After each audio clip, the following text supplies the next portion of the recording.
बिस्मिल्लाहिर्रहमानिर्रहीम। Welcome to Aspire online classes. Dear aspirants, मैं उम्मीद करता हूँ आप लोग खैर वाफियत से होंगे और अपनी अपनी स्टडीज़ को एंजॉय कर रहे होंगे। हमारी प्री क्लासेस की सीरीज़, उसके अंदर आज लेक्चर नंबर 40 और लेक्चर नंबर 40 में हम चैप्टर नंबर 5 हम ऑलरेडी जो हमारा कंटिन्यू हो चुका है उसी को डिस्कस करेंगे। और इसका नेक्स्ट टॉपिक देखते हैं जी। टॉपिक इज़ बस इंटरकनेक्शन। कंप्लीट टॉपिक आज हम इस लेक्चर के अंदर पढ़ेंगे with diagram with examples. Okay, तो स्टार्ट करते हैं जी। बस इंटरकनेक्शंस है क्या, इसकी डेफिनेशन सबसे पहले आप देखिए। इसकी डेफिनेशन से पहले भी मैं आपको एक और डायग्राम इसकी पहले शेयर करूंगा। उस डायग्राम को देखने के बाद फिर हम इसकी डेफिनेशन पे आते हैं। और वो मेरे पास डायग्राम मौजूद है जी, दिस वन। ये असल में आपका जो मदरबोर्ड है, मैंने ये मदरबोर्ड का एक स्क्रीनशॉट लिया और आपके सामने इसको डिस्प्ले कर दिया। अगर आप थोड़ा सा देखें इसमें, तो ये बिल्कुल माइनर सी लाइंस आपको नज़र आ रही हैं। दिस वन, ये लाइंस बिल्कुल छोटी छोटी लाइन। ये जितने भी मदरबोर्ड है वो छोटे छोटे खिलौने, उनके अंदर छोटा सा एक ग्रीन कलर का बोर्ड होता है, वो उस खिलौने का जो या उस टॉय का, दैट इज़ द मदरबोर्ड।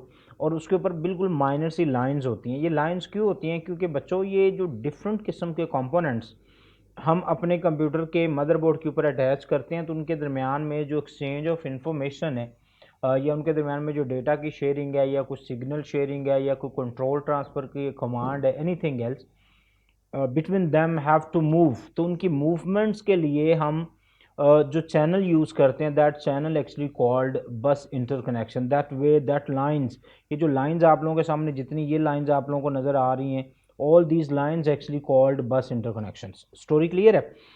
ये हर किस्म के मदरबोर्ड में एग्जिस्ट करेंगे, बिकॉज अगर आपके जो कंपोनेंट्स हैं वो आपस में इंटरलिंक्ड नहीं हैं, दे कैन नॉट सेंड और receive information, they can not exchange information. ठीक है, वो डेटा सेंड और रिसीव नहीं कर सकते। ऐसा तो नहीं है कि आपने यहाँ पे एक यूनिट लगाया, दूसरा यूनिट वहाँ पे लगाया, तो और आपने अगर उन दोनों यूनिट्स को आपस में एक्सचेंज करना है, तो एक्सचेंज करने के लिए आपको कोई बाहर से जनाब वायरिंग करनी पड़े, कोई वायर्स लगानी पड़े, तो उन वायर्स के थ्रू आप डेटा सेंड और रिसीव करें।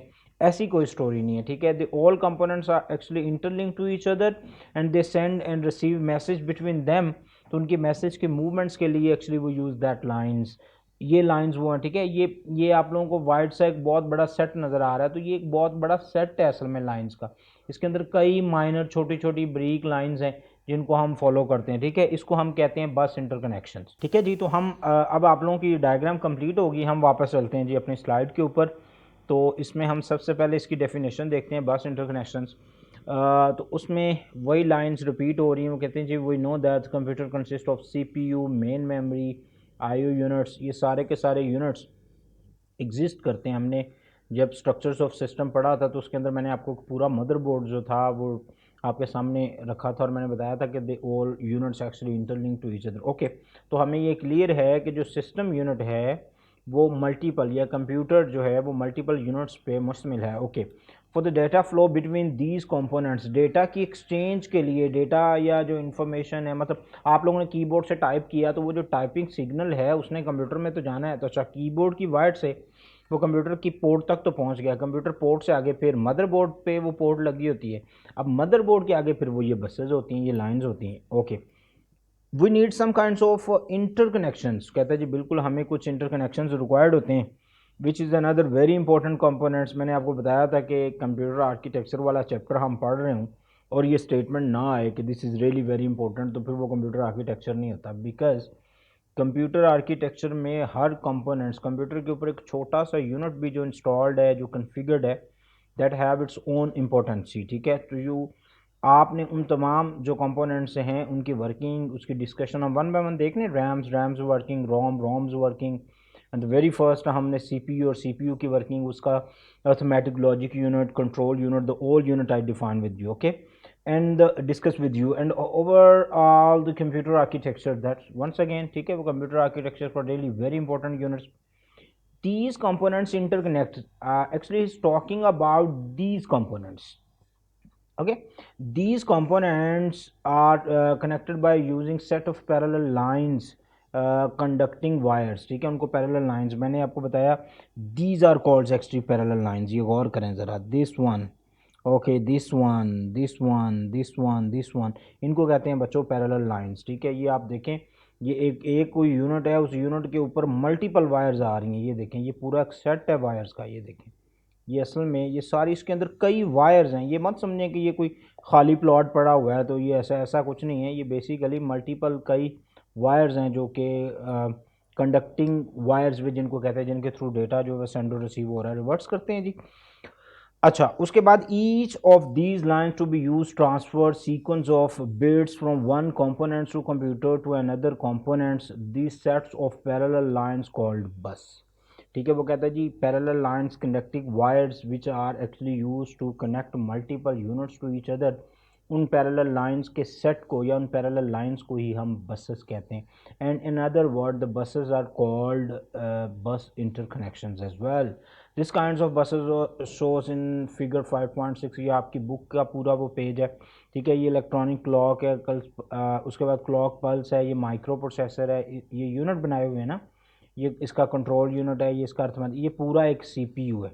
ठीक है, उसके बाद सीपीयू के साथ ये मेन मेमोरी है, और इसको आपस में लिंक करने के लिए 3 बसेज हैं, this one and this one. The first was control bus, second was address bus and third was data bus. ठीक है, तो they all are buses actually. आप लोगों ने जब यूनिट पढ़ा था, मैंने जब डायग्राम खुद से स्ट्रक्चर की आपको पढ़ाई थी, तो मैंने उसके अंदर ड्रॉ किया था ना। मैं रिपीट करता हूँ, मैं कोशिश करता हूँ उसको फिर से ड्रॉ करते हैं, ठीक है, आपको अंडरस्टैंडिंग के लिए। ये लो बच्चों, ये हमारे पास वो डायग्राम, इसमें मैंने कहा था कि ये जनाब आप लोगों के पास आ गया सीपीयू। ओके, तो मैंने कहा था ये रैम है, और मैंने कहा था यहाँ पे कोई हार्ड डिस्क है, यहाँ पे कोई हार्ड डिस्क है, यहाँ पे कोई डीवीडी है, और ये कुछ इनपुट पोर्ट्स हैं, कुछ आउटपुट पोर्ट्स हैं, ये कोई आईओ यूनिट है।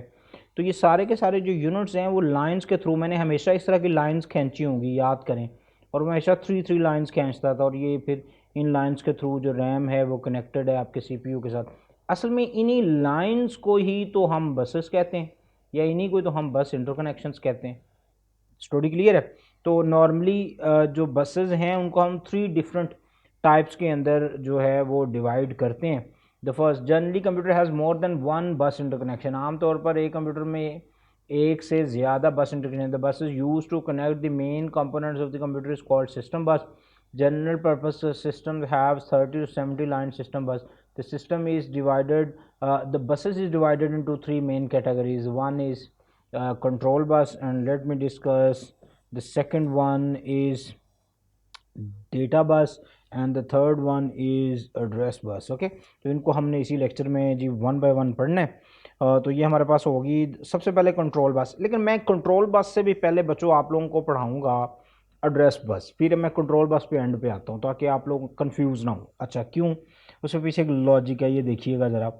सबसे पहले जो आप लोग पढ़ोगे वो पढ़ोगे एड्रेस बस। अब एड्रेस बस के लिए काम क्या हो रहा है? एड्रेस बस के लिए काम ये हो रहा है कि ये जनाब आपका स्ट्रक्चर, ये आपका इसको यहाँ पे ड्रॉ करते हैं जी, ये आप लोगों का आ गया जी सी यू, और ये आ गया ए एल यू। ठीक है, और यहाँ पे आ गई जी रैम, और यहाँ पे आपके पास आ गई जी हार्ड डिस्क। वही डायग्राम वंस अगेन आपके सामने, यहाँ पे आपके पास आ गया आईओ यूनिट। अच्छा, यहाँ पे लेट्स सपोज डिस्प्ले स्क्रीन लगी हुई है, ये आपके पास कीपैड है जहाँ से आप डेटा दे रहे हैं, ये माउस है जिसके थ्रू आप, तो ये सारे आपको पता है कंप्यूटर के साथ कनेक्टेड होते हैं। जैसे ही आप कोई फाइल आपको नज़र आती जी डी ड्राइव के न्यू फोल्डर के अंदर, ये स्पायर का कोई फोल्डर पड़ा हुआ है जनाब, इस पर क्लिक करते हैं। ठीक है, तो सबसे पहली जो कमांड निकलती है ना यहाँ से सी यू से, this is called control unit. Control unit इसका सबसे पहले एड्रेस बताता है रैम को। ठीक है, ये आपके पास रैंडम एक्सेस मेमोरी है, वो उसको कहता है जी हार्ड डिस्क के सेक्टर नंबर। अब मैं वो एड्रेस भी लिख देता हूँ, चले। हार्ड डिस्क के जी ट्रैक नंबर 5 पे एरो बनाते हैं, ट्रैक नंबर 5 के सेक्टर नंबर 6 पे एक डेटा पड़ा है, एक फाइल पड़ी है, उसको लाओ। तो ये सबसे पहले एड्रेस बस के थ्रू ये एड्रेस मिलता है किसको? रैम को, और रैम फिर वही एड्रेस भेजेगी हार्ड डिस्क की तरफ। हार्ड डिस्क के अंदर लगे होते हैं, आपको पता है, प्लेटर्स, ट्रैक्स एंड सेक्टर्स। ये पूरा गोल सर्कल जो है इसको ट्रैक कहते हैं, और circle is divided into sectors. मैं इसके न्यू बना दूँ, यहाँ पे ये देखें, ये एक पूरा ट्रैक है ये, और इसको अगर आप डिवाइड कर लें तो ये जो ब्लॉक्स हैं इनको हम सेक्टर्स कहते हैं। ओके, तो यहाँ पे लेट्स सपोज वो डाटा यहाँ पड़ा है, और इसका एड्रेस क्या है? ये ट्रैक नंबर 5 है, सेक्टर नंबर 6 है, यहाँ से ये डेटा। अब जो सिग्नल आ रहा है, जो एड्रेस आ रहा है, वो किस बस के थ्रू आ रहा है बच्चों? वो एड्रेस बस के थ्रू आ रहा है। ओके, और यहाँ से अब ये डेटा निकलना, अब ये डेटा जिस बस के थ्रू जाएगा उसको डेटा बस कहते हैं। और इस सारी एक्टिविटी को जो कंट्रोल कर रहा है, इस सारी प्रोसीजर्स को, उसको बच्चों कंट्रोल बस कहते हैं। अब समझ आया? जो बस डेटा कैरी करती है, मतलब कंट्रोल यूनिट सिग्नल देता है कि ये डेटा यहाँ से उठाओ और इसको इधर ले आओ, तो उसकी जो कंट्रोलिंग है, जो जो एड्रेस प्लेस करता है वो मेमोरी के अंदर, और उस एड्रेस के अगेंस्ट ही फिर वो सिग्नल जाता है उस पॉइंट के ऊपर, वहाँ से वो डेटा पकड़ता है। अब जो एड्रेस बस है वो जस्ट एड्रेस दे के फ्री हो गई। अब वहाँ से निकलना है डेटा। अब डेटा एड्रेस बस के ऊपर वापस नहीं आएगा, बल्कि उसके लिए सेपरेट लाइंस हैं। उन सेपरेट लाइंस को जिनके ऊपर डेटा मूव करता है उनको डेटा बस कहते हैं। जो एड्रेस लेके आती है उनको एड्रेस बस। और इस सारी एक्टिविटी के लिए कंट्रोल सिग्नल भी साथ साथ होता है, जो इस सारी एक्टिविटी को कंट्रोल कर रहा होता है। मतलब कंट्रोल यूनिट जो है वो बेसिकली ब्रेन ऑफ कंप्यूटर है, और सारी एक्टिविटी ये पॉइंट पॉइंट तक, ये जो कंट्रोल बस है इसका कंट्रोल होता है। और ये सारी एक्टिविटी कंट्रोल करने के लिए एक सिग्नल जनरेट करता है, जिसको कंट्रोल सिग्नल कहते हैं। चैप्टर नंबर 5 के अंदर, इसी चैप्टर के एंड पे, अगर आप बुक आपके पास है तो अभी भी आप खोल के देख सकते हैं। इंस्ट्रक्शन सेट हैं, इंस्ट्रक्शन फॉर्मेट्स हैं, कंट्रोल ट्रांसफ़र है, उसके बाद IO instruction. There is a lot of different set of instructions जो कंप्यूटर अपने काम, तो डिफरेंट किस्म की इंस्ट्रक्शंस जो है वो कंट्रोल यूनिट से ही अपीयर होती हैं, और वो डिफरेंट कंपोनेंट्स तक जाती हैं इसकी वर्किंग को कंट्रोल करने के लिए। Stories clear? ओके, अब आप इसकी बुक से रीडिंग करें ताकि आपका प्रॉब्लम क्लियर हो जाए। Address bus, as we know that many components are connected to one, ये वही लाइन है जो आपने इस चैप्टर के इस लेक्चर के शुरू में पढ़ी थी, ठीक है। As we know that computer is connected with different components, okay. another through the system connected to one another through the system, but it is important to assign unique id. That unique id basically that address, this address actually, ठीक है। Every components on the computers have unique logical address, and that address is called unique ID. How system find, आप जब किसी C drive, D drive के new folder में songs पे click करते हैं तो सारे सॉन्ग्स आपके सामने, how system get that information? Basically control unit साथ साथ देख रहा होता है कि आप किधर किधर मूव कर रहे हैं, और वो उस इन्फॉर्मेशन को कैप्चर कर रहा होता है साथ साथ बाय यूजिंग कंट्रोल बस। और जब आप किसी डेटा पे क्लिक करते हैं तो data as per von Neumann theory, data must go to the RAM, और डेटा ने जिन लाइंस पे मूव करना है उन लाइंस को फिर डेटा बस कहेंगे, ठीक है। मतलब आपके पास एक कंपोनेंट यहाँ पे है, ये रैम है, ये हार्ड डिस्क का डेटा हार्ड डिस्क से रैम में आएगा कैसे भाई? घोड़े पे सवार होके तो नहीं आना, उसने किसी चैनल के थ्रू आना। उन चैनल्स को ही हम, जो डेटा की मूवमेंट्स के लिए होंगी वो डेटा, जो एड्रेस के लिए एड्रेस, ओके। तो every components in the system unit has unique id to each component. This id is actually called the address of that component. लो जी, बुक की भी मोहर लग गई मेरी स्टेटमेंट्स के ऊपर। हर एक जो कंपोनेंट्स है उसको, उसकी आईडी को ही हम उसका एड्रेस कहते हैं। When a computer component want to communicate with an other, जब भी कोई एक पुर्जा किसी दूसरे पुर्जे से डेटा लेना चाहता है, ठीक है, तो क्या किया जाता है जी? It's use a few of the system bus lines to specify the destination components by using its address. आप जस्ट वो कुछ लाइन्स के थ्रू उसका एड्रेस बताता है जिस एड्रेस की तरफ वो डेटा मूव करना है। जैसे मैंने अभी आप लोगों को बताया कि ये ट्रैक नंबर 5 सेक्टर, ये इसका लॉजिकल एक एड्रेस था कि ये डेटा यहाँ पड़ा है, इसके किसी और सेक्टर में भी डेटा हो सकता है। रैम के भी किसी, अब ये ना रैम के ये जो पॉइंट्स इनके भी एड्रेस हैं, जैसे 0 0 0 0 0 0 0 0 1 0 0 0 2 0 0 0 3 0 0 एंड ठीक है। मैं इसको बिल्कुल शो ऑन करूँगा, डिपेंड आपने कितने जीबी की हार्ड ड्राइव लगाई, क्योंकि ये एक सेक्टर आपको पता है 8 बिट का होता है।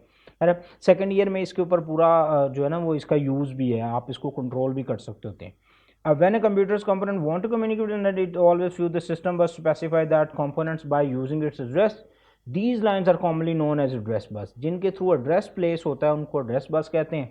Not only the address is used to identify the different component of the system, but also used to specify different memory location within the main memory. वो कहता है सिर्फ इसका काम ये नहीं है कि ये सिर्फ हार्ड डिस्क, डीवीडी और आईओ यूनिट, कीबोर्ड, माउस और इनपुट आउटपुट यूनिट, बल्कि ये रैम के और रोम के एड्रेसेस का भी इसको पता होता है एड्रेस बस के पास।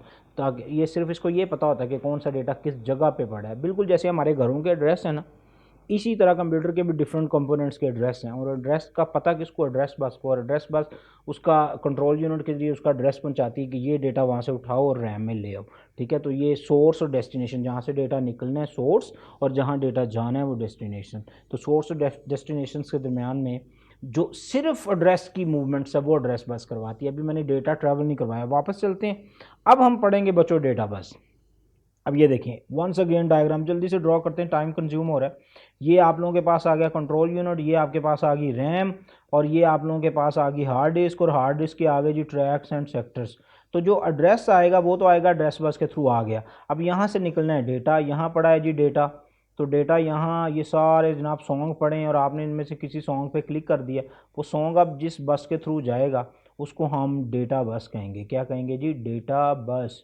अच्छा मैं एक चीज़ और बता दूं, एड्रेस बस नॉर्मली 1 और 2 लाइन बेस्ड होती है, मतलब 2 बारीक बारीक सी लाइंस आपको नज़र आएंगी। मैं आपको एक चीज़ दिखाऊं ताकि क्लियर हो सके। अगर आप गौर करें बच्चों यहाँ पे ये वाली, अगर आप गौर करें तो कुछ लाइंस ऐसी हैं जैसे ये 2 लाइंस हैं, ये 3 लाइंस हैं, ये आ रही, बट कुछ पूरे पूरे जनाब सेट हैं। अगर आप गौर करें ये देखें पूरा एक सेट है, नज़र आ रहा है, जैसे ये पूरा एक सेट आ रहा है इस कंपोनेंट, ये असल में डेटा बस है, इसको कहते हैं डेटा बस। क्योंकि ये जो सिंगल लाइंस होती हैं ना, सिंगल लाइन या 2 लाइंस, ये या तो कंट्रोल बस होती हैं या फिर ये एड्रेस बस होती हैं। ओके, लेकिन मल्टीपल जो तारों का सेट है ना, जैसे ये पूरा अगर आप गौर करें तो ये पूरा एक जनाब आपके पास गुच्छा है। ठीक है, मैं इसको गुच्छा ही कहूँगा या गट्ठा कहूँगा लाइंस का। तो ये जो गट्ठा और गुच्छा है ना, ये बेसिकली मल्टीपल लाइंस। क्यों, उसके पीछे एक लॉजिक है, वो लॉजिक ज़रा समझें वो क्या है।